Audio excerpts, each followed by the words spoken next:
nagkikita kayo. I couldn't help but cut your conversation. Narinig ko na sinabi mo na okay siya.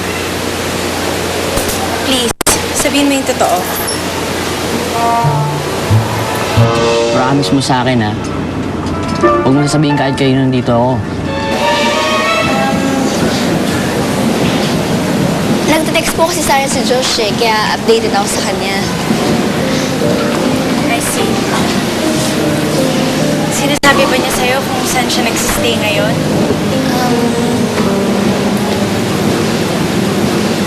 Hindi po.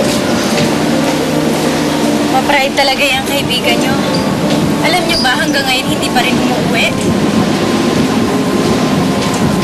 Sige balita mo na lang ako. Sige po.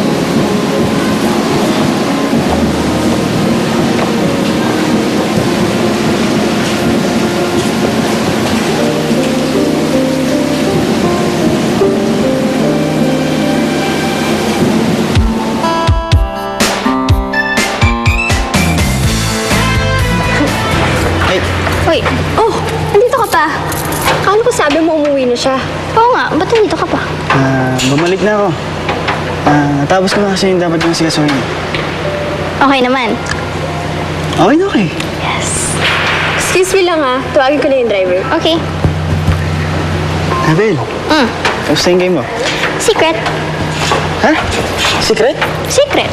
Ikaw naman, daya mo kahit kailan ka. Ba't hindi mo sa akin kinikwento? Ako lahat kinikwento ko sa'yo. Wala ka sa game ko, di ba? Kaya abangan mo na lang sa awarding ko nanalo ba ako o hindi. Bel, dito na si Kuya. Tara. Sige. Tingnan na ako. Sige, ingat.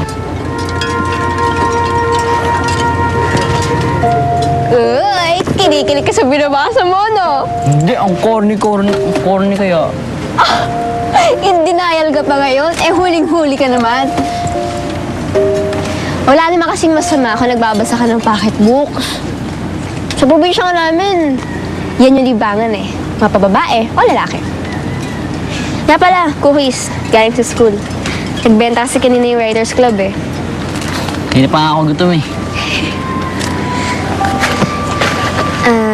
Josh, naisip mo na ba kung kailan ko uuwi? Kasi nagtanong kanina sa akin si Miss Rose. Ano sinabi mo? Sabi ko magka-text tayo.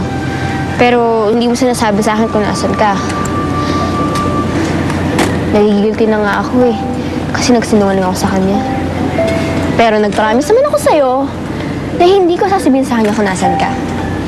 Kaya mahirap Kung pansinin nyo, niya mo lang siya. Ikaw naman kasi. Doon na kasi magalit dun. Kung naghihigpit man siya, kasi mahal ka niya. Kaya try mo kahit minsan sundin siya. Yun nga problema ni ate. Gusto niya, siya lagi nasusunod. Kaya mas gusto pa lumayas na lang sa amin, kaya sundin siya. Naalala mo ba yung sinabi mo sa akin dati? Nung kami dalawa ni Ate Belinda hindi magkasundo. Di ba sabi mo sa akin, wag mo nang sumuko agad? Ikaw nga, naglayas ka na Di ba parang sumuko ka na rin nun? Magkaiba naman tayo ng problema. Iba naman yung sa'yo, okay? Kahit na, problema pa rin yun. At ang problema, hindi tinatakasan, hinaharap yun. Nandyan?